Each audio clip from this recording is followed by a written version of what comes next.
एक बार की बात है। हरियापुर गांव में रमन नाम का एक किसान अपनी पत्नी सुनीता के साथ रहता था। रमन अपने खेत में सब्जियों की खेती करता था और शाम में बाजार में उन्हें बेचता, जिससे रमन का परिवार चलता था। सुनीता, ओ सुनीता, सुनती हो? मुझे भूख लग रही है। अभी तक खाना तैयार नहीं हुआ क्या? क्या हुआ? क्यों गला फाड़ रहे हो? खाना तैयार हुआ क्या? मुझे बहुत जोरों की भूख लग रही है। अरे बना रही हूँ, दो ही हाथ है मेरे। सब्र करो, अभी आधा घंटा और लगेगा। सुनीता, तुम क्या करती रहती हो दिन भर? तुमने नौकरानियां नहीं लगा रखी हैं। मैं ही दिन भर मरती रहती हूँ। खाना बनाने के अलावा हजारों काम है घर में। मुझे बाजार भी जाना है, यह सब्जियां बेचने। जरा जल्दी करो। तुम्हें कितनी बार कहा है कि सुबह जल्दी उठो, मगर नहीं। सारा दिन काम काम। मैं तो थक चुकी हूँ अब इस काम से। सारा दिन काम करो और ऊपर से इनकी बातें सुनो। अब तो ऐसे जीवन से मैं थक चुकी हूँ। मन तो करता है कि सब कुछ छोड़ छाड़ कर कहीं चली जाऊं। थोड़े समय बाद खाना बनता है और रमन और सुनीता खाना खाते हैं। रमन अपनी सब्जियां बाजार में बेचने के लिए निकल जाता है। थोड़ी देर बाद सुनीता की सहेली शीला वहां आती है। अरे शीला, कहाँ थी तू इतने दिनों से? आई नहीं बहुत दिनों से। तेरी तबीयत तो ठीक है ना? बस कुछ नहीं, अभी काम से फ्री हुई हूँ तो मैंने सोचा सुनीता के पास बैठकर दो बातें कर लूं। वैसे तुम्हारा मुंह आज इतना उतरा उतरा क्यों लग रहा है? अरे क्या बताऊं शीला, सारा दिन काम करते करते थक जाती हूँ। और मेरे पति हैं कि उन्हें हर चीज हाथ में चाहिए, जरा सा भी घर का काम नहीं करते। अरे बस इतनी सी बात। सुनीता बहन, मेरे पास तुम्हारे लिए एक उपाय है। उपाय? अगर यह उपाय तुम करोगी तो तुम्हें काम नहीं करना पड़ेगा। मेरे लिए उपाय? तुम्हारे पास? मैं कुछ समझी नहीं। ऐसा क्या उपाय है जिससे काम नहीं करना पड़ेगा? जल्दी बताओ शीला। यह उपाय सुनने के लिए मेरे कान तरस रहे हैं। अरे सुनीता बहन, तुम बीमार होने का नाटक तो कर सकती हो ना। तुम अपने पति से कह दो मेरी तबीयत खराब है, मुझसे खाना नहीं बन रहा, फिर देखना तुम।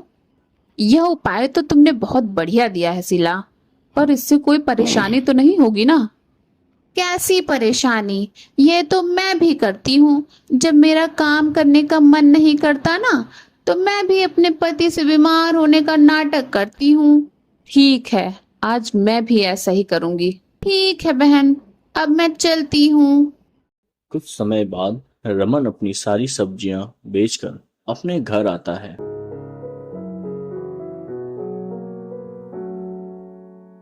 अरे सुनीता, तुम्हें रात की नींद कम पड़ती है क्या, जो दोपहर में भी सो रही हो? चलो उठो, जल्दी से मेरे लिए चाय बना कर ले आओ। मेरे पैरों में बहुत दर्द है, रसोई तक जाने की शक्ति भी नहीं है, तो फिर मैं चाय कैसे बनाऊंगी? अच्छा ठीक है, तुम आराम करो। मैं जाकर चाय बना लेता हूँ। तुम्हारे लिए भी बनाऊंगा। शीला का उपाय मेरे काम आ रहा है। अब आएगा मजा।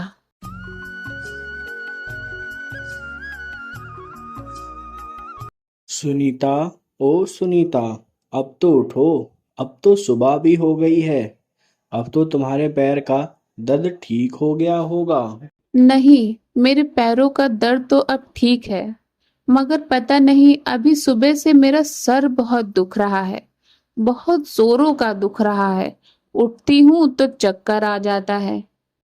ठीक है सुनीता, तुम आराम करो। मैं जाकर रसोई में खाने की तैयारी करता हूँ। फिर उसके बाद ही मैं अपने खेत पर चला जाऊंगा।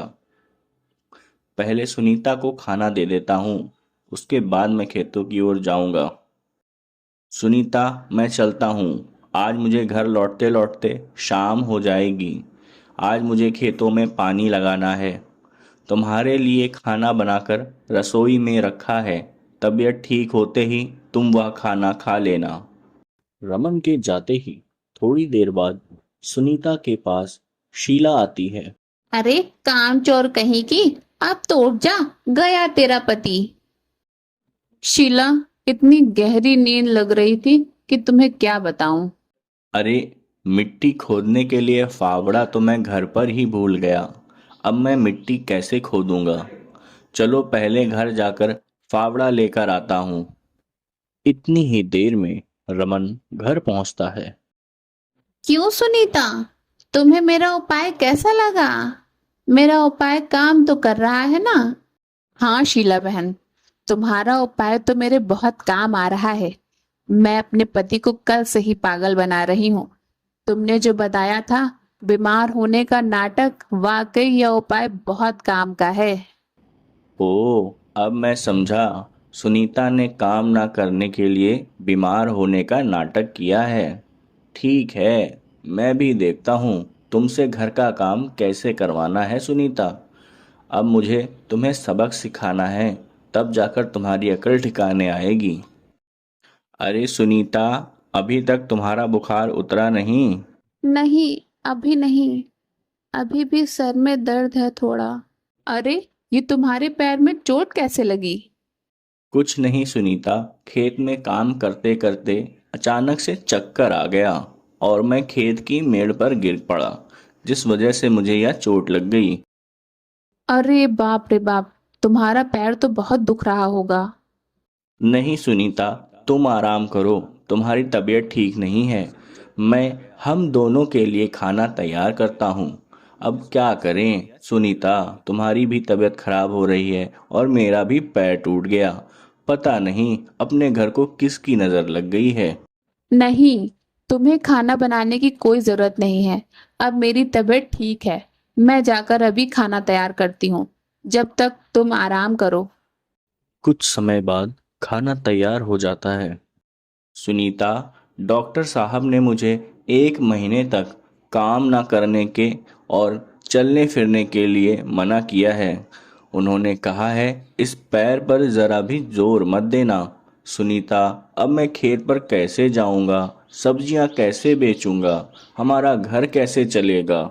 मैं कल से रोज जल्दी उठकर खाना बनाकर सब्जी बेचने बाजार जाऊंगी, जिससे हमारा घर चलेगा। हाँ, कल से मैं ऐसा ही करूंगी। यह सब मेरे कारण हुआ है। ना तो मैं इनसे इतना ज्यादा काम करवाती और ना ये खेत में चक्कर खाकर गिरते। अरे, मैंने क्या सोचा था और क्या हो गया। अब इस परिस्थिति में मुझे ही कुछ करना होगा। मुझे लगता है सुनीता कुछ गहरी सोच में है। सुनीता का यह हाल मुझसे देखा नहीं जाता, मगर मैं क्या करूं? सुनीता को सबक भी तो सिखाना है। सुबह सुनीता जल्दी से उठकर खाना तैयार करके सब्जी का ठेला तैयार करने लगती है। इतने में शीला वहां आती है। क्या सुनीता, ये मैं क्या देख रही हूँ? तुम सुबह इतने जल्दी उठकर सब्जी का ठेला तैयार कर रही हो? क्या तुम बाजार जा रही हो सब्जी बेचने? अरे शीला बहन, अब मैं क्या बताऊं। मेरे पति को खेत में गिरने के कारण पैर में चोट लग गई है, जिस कारण डॉक्टर ने उन्हें 1 महीने तक काम नहीं करने की सलाह दी है। मुझे यह काम तो करना ही होगा। ठीक है बहन, अब मैं चलती हूँ। बड़ी आई, खुद तो मुझे उल्टा ज्ञान देकर गई और खुद तो सुबह जल्दी उठकर नदी से पानी भरने जा रही है। मुझे कह रही थी काम से बचने के लिए बीमार होने का नाटक कर ले। क्या करूं, भाग्य में जो लिखा है वह तो हो ही गया। अब जल्दी से सब्जी का ठेला तैयार करती हूँ। रमन सुबह उठता है और बाहर की ओर जाता है। अरे सुनीता, तुम इतनी सुबह सुबह क्या कर रही हो? कुछ नहीं जी, बस तुम्हारे बदले बाजार जा रही हूँ सब्जी बेचने, ताकि हमारा घर चल सके। अरे सुनीता, तुम्हें यह सब करने को किसने कहा? तुम्हारी भी तो तबीयत खराब है। ऐसे में तुम इतना काम करोगी तो तुम्हारी तबीयत और ज़्यादा बिगड़ सकती है। चलो उठो, जाओ और आराम करो। मैं ये काम खुद कर लूँगा। सुनिए जी, मेरी कोई तबीयत खराब नहीं है। मैं तो बीमार होने का नाटक कर रही थी। मुझे माफ कर दीजिए। मुझे काम न करना पड़े, इस कारण वह मैंने आपसे झूठ बोला था। सब झूठ? इसका मतलब तुम इतने दिनों से काम नहीं करने के चक्कर में बहाने बना रही हो और सारा काम तुम मुझसे करवाती थी। मुझे माफ कर दीजिए जी। मैंने बहुत गलत काम किया है। अब मैं आगे से ऐसा कभी नहीं करूंगी। आइंदा मैं ऐसा कभी नहीं करूंगी। मैं आपसे वादा करती हूँ। आप जाकर आराम करिए। मैं बाजार में सब्जी बेचने जाऊंगी। मुझे भी माफ कर दो सुनीता। मैंने भी तुम्हें सबक सिखाने के लिए एक छोटा नाटक किया। इसका मतलब तुम सब जानते थे? हाँ सुनीता, उस दिन मैंने बाहर से तुम्हारी और शीला की सारी बातें सुन ली थीं। तब भी मैंने ठान लिया था सुनीता को सबक सिखाना है। तुम काम से बचती हो, तुम इस घर की लक्ष्मी हो। अगर तुम ही काम नहीं करोगी तो फिर कौन काम करेगा? मुझे माफ कर दो। मैं आगे से कभी ऐसा नहीं करूंगी। मुझे अच्छे से समझ आ गया है। ठीक है सुनीता, अब तुम जाकर खाने की तैयारी करो। मैं अपना काम खुद ही कर रहा हूँ। दोस्तों, आपको ये कहानी कैसी लगी? अपना प्यारा सा कमेंट करके हमें ज़रूर बताएं।